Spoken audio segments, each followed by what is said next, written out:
What's going on, everyone? So we have a bunch of sweet cards to talk about today, as we have been getting a ton of rares and legendary spoiled in Shadows of the Galaxy, mainly because we've been getting like the starter decks and the commons and uncommons over the past couple of months. That over the past like week or so, we're starting to get the real premium, the real juicy cards that really start to get the deck building, the deck theory rolling, which is really sweet. So without further ado, let's just talk about a few of these as well. I got a lot of thoughts.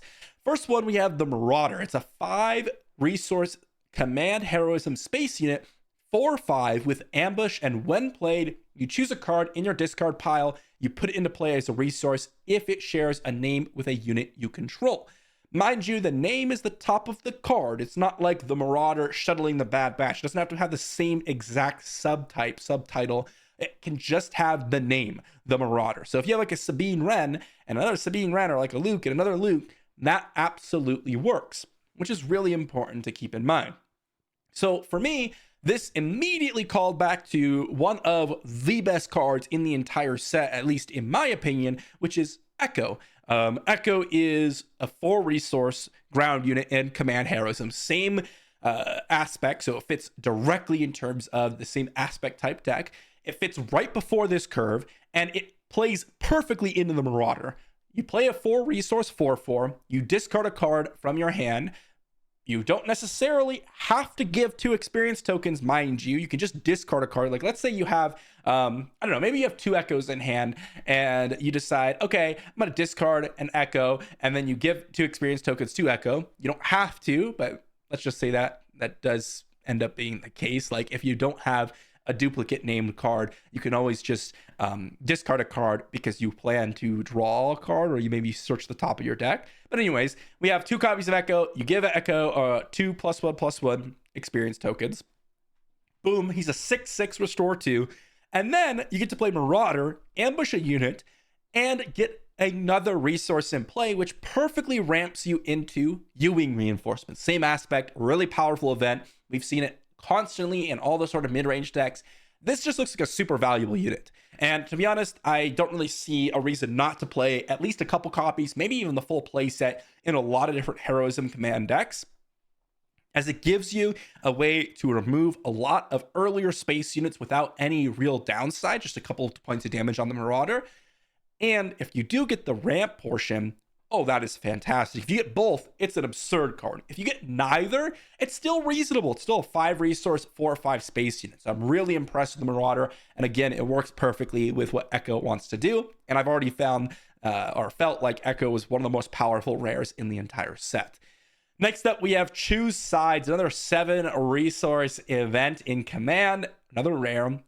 Choose a friendly non-leader unit and an enemy non-leader unit, exchange control of those units. So, of course, the most common kind of thought process is, oh, I'm going to give you my Greedo or my Battlefield Marine, and I'm going to take your Avenger. That's like the clear best kind of scenario, right? This, to me, seems like much more of a sideboard card than a main deckable card. To be honest, if you are using this card, generally speaking, it is a way to kind of get back in the game after you've probably already gotten a lot farther behind.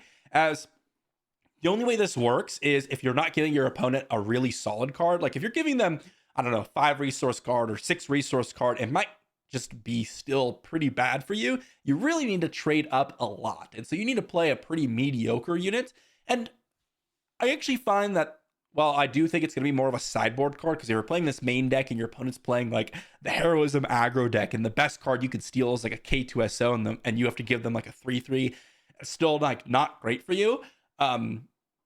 I do think it fits pretty nicely in the more mid-rangey style of decks to fight against the control decks. Yes, you could find it in the more aggro decks, but to be honest, if you're going aggro, maybe you just want to focus on playing like a Ewing reinforcement instead of Choose Sides, just to try to finish out the game.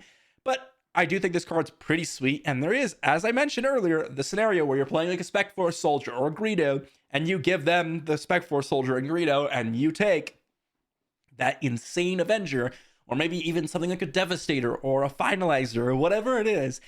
You can absolutely flip the game on its head with a card like this. To me, it kind of reminds me of like Change of Heart a little bit, as in it's a later game way to kind of recoup and kind of fight that last final few points of damage and get in where your opponent probably had the game pretty secured.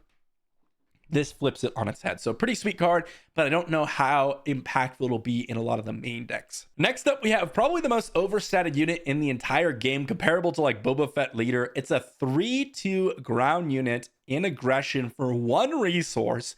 When played, if you played this unit from your hand, an opponent takes control of it. So you play it from your hand and your opponent gets it. However, it has a bounty.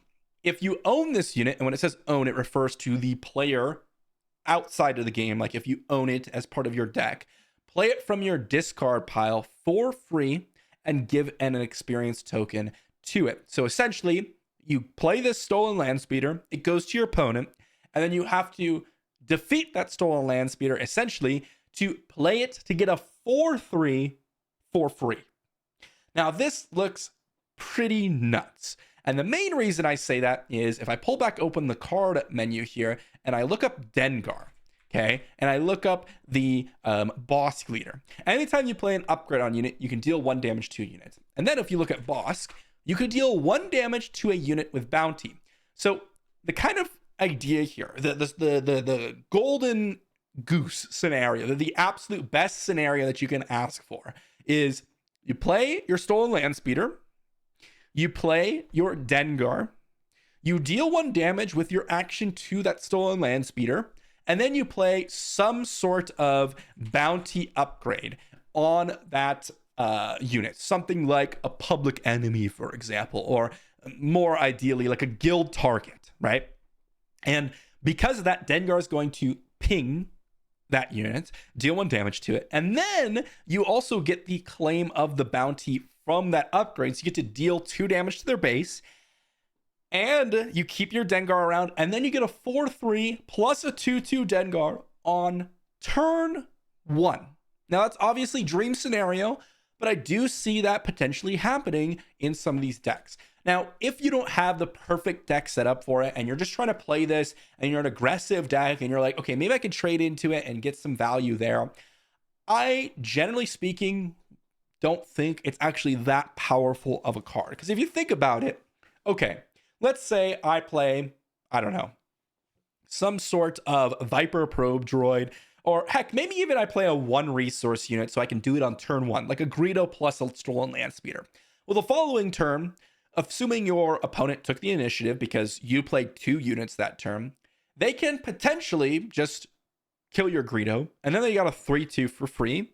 So you have to have another way to deal with it, or they ignore it and they just hit your base for 3, and then you're trading your Greedo into their stolen land speeder, and yeah, you get a 4/3, but it costed you essentially 1 card and that unit to play a 4/3 for essentially 2 resources, but on turn 2 you could follow it up with another card, which is reasonable for sure, but it did cost you 2 cards, and oftentimes a 4/3 does trade with a lot of the 2 resources and even 1 resource play. So while it can be pretty interesting, I don't actually know if it's going to be exceptionally powerful unless you could set up that amazing combo where you can kind of defeat it without doing too much to disrupt your main game plan. And if you can, then that's where it becomes really, really powerful, as a 4/3 is pretty strong, don't get me wrong. Next up, we have Bravado. Now, Bravado here is essentially the same card that we see Keep Fighting, but instead of having the power restriction, you are able to just ready any unit, and it can potentially cost as few as 3 resources if you defeated an enemy unit this phase. So 5 resource aggression event here. If you defeat an enemy unit this phase, this event costs 2 less to play, and you get to ready a unit. Pretty straightforward. And how powerful is this? Well, we've seen Keep Fighting, but to be honest, Keep Fighting and the type of effects where it readies up a unit as a card haven't been like extremely interesting. As the reason why, because you have to use an entire card, quite a few resources to essentially get in direct damage, assuming your units are, or your opponent's units are exhausted that phase. And if you compare this to something like a For a Cause, let's say you play this for 3 resources and you ready up a reasonably sized unit, like a 4 powered unit. Yeah, you get in for 4 damage, but you could have just played a 4 cost, and that's 4 damage already. And so for heroism decks, with all the direct damage that they tend to have, it doesn't really make sense to play these things like Keep Fighting or Bravado, generally speaking, as they're way too situational, and you rather just have a more consistent deck. If you're talking about villainy, such as like Grand Inquisitor, right, where you want to keep getting your units readied up and keep getting in for a lot of damage, it still doesn't look super appealing, as if you have a very, very strong unit and you're able to attack into their base with a very strong unit, you probably are already in a good position, and Bravado is like a win more card. So I'm not super high on Bravado, but we will see. I could see some pretty cool things in situations like you get a Poe Dameron and you want to re-trigger those, maybe you want to discard a different card, or maybe you want to do something else with it, or I don't know, maybe you want to ready up something that deals damage and has an on-attack trigger, something like that. There's a lot of different options, even like an Ezra Bridger, for example, something of that note. Maybe even double trigger restore or something like that. There are some cool implications for this card, but I don't really see it being a meta staple. Next up, we have 2 other ones. Midnight Repairs is a 2-costed double vigilance event. Heal up to 8 total damage from any number of units. Now, mind you, this does not include bases. This is just a heal for your units. Okay. This is really important to keep in mind, as because of that, I don't really see this being like an exceptionally powerful card in general. It's not really a control card, which you normally see when you see heal. It's more of a mid-rangey card, and to me, this kind of screams Grit or Luke. You try to get some Grit unit out and you do some damage to it, but then you want to heal up a certain amount of damage so that it trades nicely with certain units. Or maybe you played a Luke or a Luke deck and you have a shield on a unit and you put a shield on something and now it's taking some damage, and so you want to heal something up and you've protected it with the shield. Generally speaking, these heal damage from unit cards aren't that great, as usually the only way you don't get your unit killed in combat is if you are controlling the attacks.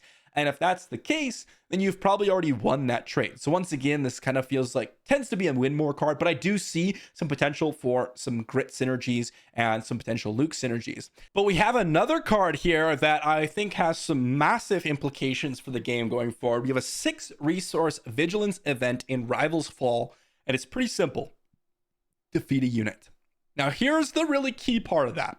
If you look at all the other popular removal spells that we're currently playing, Power of the Dark Side, Takedown, and Vanquish are the 3 quintessential vigilance removal spells.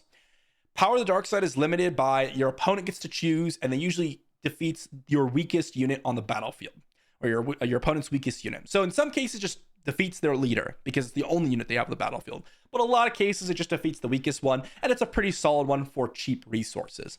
Takedown. It can hit leaders, it can hit units, but it has the limitation of your opponents having 5 toughness on that leader or unit. So it doesn't usually hit most leaders, and it doesn't usually hit a lot of later game units. Things like Fett's Fire Spray, for example, are out of reach. Vanquish, 1 more resource, but it hits any non-leader unit. So this is the answer to things like Avenger, for example. It's one of the reasons why people are starting to play more Vanquishes in their main deck, because it hits Fett's Fire Spray, it hits Avengers, and it hits a lot of different things. But it cannot hit leaders. And if we include the more recent removal spell being revealed, Fell the Dragon here, this one looks pretty sweet. But again, this one says defeat a non-leader unit with 5 or more power. So it's restrictive, similar to Takedown, but instead of toughness, it's power. And similar to Vanquish, it's a non-leader. So if you look at it, really the only removal spells that can take a leader down are Takedown, and that requires either a kind of combination of you hitting their leader with a unit and you using Takedown, or them just playing like a Chirrut or a Sabine or something like that. Or you play Power of the Dark Side on a pretty weak board. However, generally speaking, Power of the Dark Side doesn't usually kill leaders because your opponent is making sure that they have a unit before they deploy their leader, because they're expecting the Power of the Dark Side. And so this card in not Fell the Dragon, Rivals Fall, seems to be one of the kind of more interesting commons that we're going to see, most likely at least a couple of copies in more controlling decks, or even maybe not controlling decks, more mid-rangey decks going forward, because it's so versatile. And while yes, you want cheap removal spells, and I don't think Power of the Dark Side or Takedowns or Fell the Dragons are bad, you're absolutely going to still be playing Power of the Dark Sides, at least from what it looks like here. However, having a couple copies of Rivals Fall to deal with things like Han Solo, which wouldn't be hit by Takedown or by Power of the Dark Side normally, things like Boba Fett, which is a 4/7, things like Darth Vader even, you're going to be able to defeat any of those specific leaders, and it just happens for 6 resources. This looks pretty crazy to me, and I'm pretty excited about it, especially as someone who's been playing a lot of Vader Blue. But we have a few more to talk about. In fact, a new leader, our first 0-powered leader in the game. This is Kira. She's a Vigilance Villainy leader with the action to pay 1 and deal 2 damage to a friendly unit and give a shield token to it. This one's really cool, as it seems as it's the kind of ideal grit leader. You don't have a restriction to having them have 3 power or something like Grand Inquisitor. You can just deal 2 damage to something. And then the way shield tokens and grit work together is pretty sweet, as usually grit units have high toughness. You deal some damage to it. Maybe you hit an opponent, or you hit some opponent's units and it's already got some damage. And then you use this action to really squeeze out the last couple of power points from your grit unit. And then you give it a shield token, which means that it can be something like a Gentle Giant, which isn't going to be played in this deck because of the aspects don't match up. But let's say you had a Gentle Giant. It's a 2/8. You've hit a unit. It's like a 5/4 now, or a 5/5 now. And then you deal 2 additional damage. Now it's a 7/3, right? You get a shield token. They're not going to want to try to hit your 7/3. It's going to hit and kill everything. It just gets rid of the shield now. So that's pretty interesting to me. And I still think that this unit, or this leader, is kind of the ideal grit leader from what we've seen so far. But there's also a flip side to her, which is a 5 to deploy 0/8 with grit. And when she's deployed, she heals all damage from each unit. Then you deal damage to each unit equal to half its remaining HP rounded down. And so she essentially enters as a 4/4. As she gets deployed, and then she heals all damage, and you're able to go ahead and hit her for 4. So she turns into a 4/4 essentially on 5 resources. Pretty interesting, as it's not like a great statted unit, but she can do some cool things, as it's potentially going to give you a higher power leader, because you can potentially trade with something smaller, give it a shield token because you might have some synergies there, or you could just use this as a way to kind of whittle down your opponent's units. Keep in mind that, let's say you have shield tokens on your units from Kira before, you would heal them up and then they would not take any damage from this deploy trigger. So the way I'm thinking about this is, let's say you go turn 1 unit, turn 2 unit, whatever, and you're using your action on Kira to give them shield tokens. And then what you do is, maybe you trade with your opponent's units, maybe you don't, maybe you just kind of hit their base and you guys are 2 ships passing in the night. But then you deploy Kira. and then what happens is she gets that massive hit on all units. Remember, it's each unit. So all units take damage, but your units get healed up and get their shield token removed, which means that essentially these high toughness, low powered units can potentially defeat your opponent's units, because although they have low power, your opponent's units have already taken half of their HP and damage, which means that your units are going to get their grit power up, or take some damage by defeating your opponent's units. Because of their low power, they're going to trade, or at least kill your opponent's units, and then take damage themselves, which powers up their grit and kind of starts the cycle all over again. So I think this does work really well with what they're trying to do with grit. I'm just a little bit interested in whether or not the 1 resource to do all this on the action is going to be too harmful. And of course, her deploying as a pretty weakly statted unit in general can maybe harm her, right? If you compare this like Boba Fett, that's like a pretty bad leader, okay? Well, I guess you could say that if they deployed Boba first, then guess what? You now trade with Boba Fett, because it's dealt 3 damage to the Boba Fett leader, which is pretty sweet.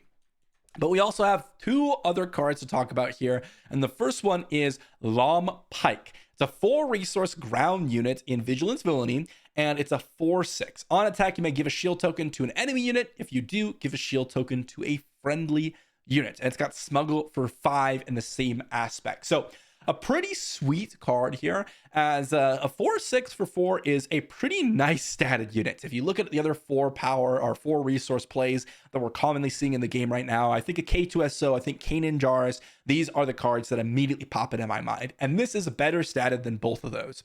And what's cool about this is it's on attack. And so what you can do is, let's say you attack with Lom Pike, you give a shield token to itself, and you can give a shield token to whatever unit you're not attacking. And so you could actually potentially just keep on trading or essentially a shield token to an enemy unit for Lom Pike to go ahead and kill an opponent's unit, which is pretty sweet. This does seem to kind of synergize with what you're wanting to do with Vigilance Villainy so far in set 2. But keep in mind that if you do give a shield token to a friendly unit, you must give a shield token to a enemy unit. Well, I should say, if you give a shield token to an enemy unit, you will give a shield token to a friendly unit. So it's like you have to do both or neither. And it's not like you can give a shield token to a friendly unit and then not have a target for an enemy unit. You must have an enemy unit to target, is what I meant to say. I know I worded that completely poorly, but you must have an enemy to activate this ability. So you can't just attack and then give your friendly unit a shield token and then not have any downside. It looks pretty sweet. I like the stats on it, and I do think it fits well with the kind of grit synergies that we're looking at. So I'm excited to see this card play out. And there's one last one we're going to talk about, and that is, the Street Gang Recruiter. It is a 5 resource ground unit, colorless, 4/4. And when played, you may return an Underworld card from your discard pile to your hand. This one looks pretty cool. A 5 resource 4/4 is pretty weak, I will say. But if we look at like Underworld cards, if I just type in Underworld here and what we've seen so far, there are a lot of different options that we have inside the game right now. As you can see, it's already taken quite some time to load here. But a 5 resource 4/4 is pretty weak. It's all about what you can actually recur. Is this going to be powerful as a sideboard card to potentially refill your deck? Or are you just going to try to pick up something really powerful in terms of Underworld value in your discard pile? Can you get something really nice? Like maybe you can go ahead and Maclunky, right? This is something that you can do where you Maclunky the, oh my goodness, I forgot the name of it already. But the Street Gang Recruiter. And then, so you return it to your hand because it is an Underworld card. And then you get 3 damage to enemy units, but then you could replay the Street Gang Recruiter and return Maclunky to your hand. So something cool like that. There are kind of like little mini synergies to this card, which is really, really cool. But for the most part, I don't really see this card being somewhat strong. A 5 resource version of this card is just not that great. If you look at like Bounty Hunter Crew, this is the closest that something that we have to it. And yes, this does see play, but the reason it sees play is it returns an event that isn't an Underworld event. It returns restock to your hand.